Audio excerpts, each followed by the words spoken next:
Ceci est la manne quotidienne, version audio. Elle a été soigneusement préparée pour nous aider à gagner spirituellement tout au long de l'année. Nous sommes aujourd'hui samedi 21 janvier 2023.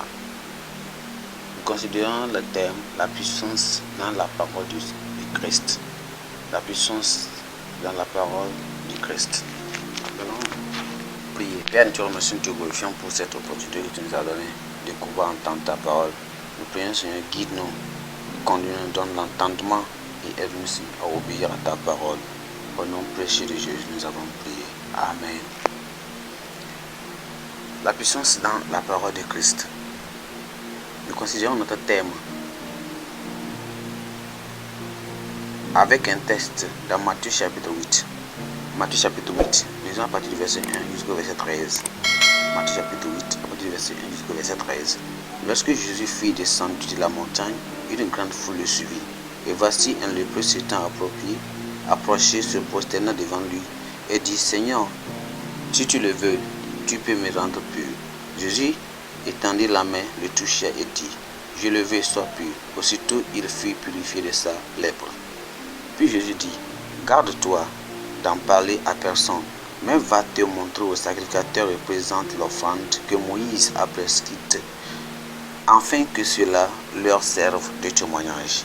Comme Jésus entrait dans Capernaum, un centenier l'aborda, le pria et disant, Seigneur, mon serviteur est couché à la maison, atteint de paralysie et souffrant beaucoup. Jésus lui dit, j'irai et je le guérirai.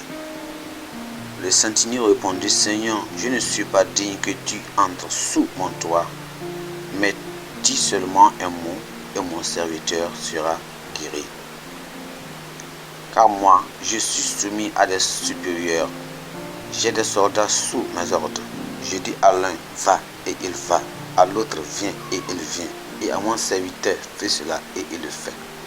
Après avoir entendu, Jésus fut dans l'étonnement et dit aux ceux qui le suivaient, je vous le dis en vérité, mais en Israël, je n'ai pas trouvé une aussi grande foi. Oh, je vous déclare que plusieurs viendront de l'Orient et de l'Occident et seront à table avec Abraham, Isaac et Jacob dans le royaume des cieux. Mais les fils du royaume seront jetés dans les ténèbres du dehors, où il y aura des pleurs et des grincements de dents. Puis Jésus dit au centenier, va, qu'il te soit fait selon ta foi. Et à l'heure même, le serviteur fut guéri. Amen. Le verset 8 est le verset clé qui dit, le centenier répondit, Seigneur, je ne suis pas digne que tu entres sous mon toit, mais dis seulement un mot et mon serviteur sera guéri.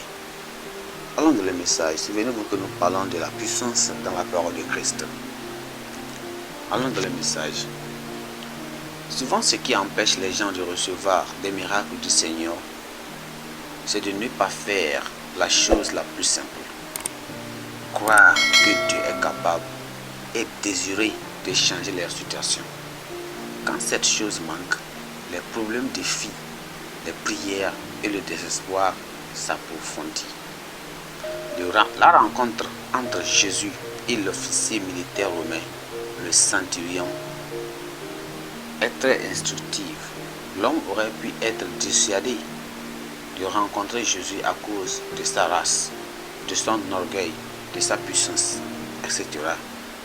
Mais aucune de ces choses n'avait d'importance pour lui. Il était concentré sur la guérison de son serviteur qui était malade à la maison. Il a dit à Jésus de ne pas prendre la peine de venir chez lui. Il croyait que si Christ annonçait la parole, son serviteur serait guéri. En tant que commandant de plus de 100 soldats, il savait que ce qui était l'autorité. Il savait qu'il pouvait donner des ordres à des soldats et qu'ils lui obéiraient. Il savait que de la même façon, Jésus pouvait ordonner la guérison de son serviteur et qu'il sera obéi. Ce fut une découverte agréable pour Jésus et il déclara qu'il n'avait pas trouvé une si grande foi en Israël. Il avertit les Juifs qu'ils risquaient d'être remplacés dans le royaume de Dieu par d'autres personnes. Au centurier, Jésus dit, qu'il te soit fait selon ta foi. Son serviteur fut guéri à l'instant même. Ici, vous ne devez permettre à aucune chose de vous empêcher de recevoir l'accomplissement des promesses de Dieu dans toutes les situations de votre vie. Aucune maladie, aucune affliction, aucune infirmité, aucune épreuve ou aucun problème ne peut résister à la parole de Jésus-Christ. Il est la parole personnifiée. Ainsi, sa parole est pleine de puissance et d'onction. Lorsqu'elle est reçue avec foi, il en résulte une explosion de miracles. Gloire à Dieu. Croyez en sa parole et rien ne vous sera impossible. Seigneur, donne la foi de croire à ta parole. Ô Seigneur, prions, nous te remercions, nous te rendons gloire, nous te louons car tu es toujours fidèle à sa parole. Tu es toujours fidèle à ta parole et toujours prêt à la concrétiser. Seigneur, nous demandons de nous apprendre à toujours faire confiance uniquement à ta parole et non à toute autre chose ou être mis. Nous prions que la parole de Dieu se mêle à la foi active dans notre cœur. Nous demandons que Seigneur, que ta parole produise toujours la foi et libère la puissance de la foi dans la vie de nos frères, dans la vie de nos sœurs et dans toute la vie de toute personne au nom puissant de Jésus. Seigneur, aide-nous à pouvoir écouter et à marcher selon ta parole, avoir plus de foi en ta parole. Merci Seigneur que tu nous as exaucé. Au nom précieux de Jésus, nous avons prié. Notre pensée du jour dit, la foi ouvre la porte du surnaturel. La foi ouvre la porte du surnaturel.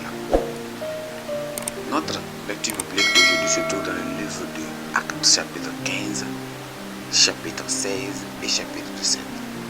Actes chapitre 15, chapitre 16 et chapitre 17. Merci, que le Seigneur vous bénisse. Amen.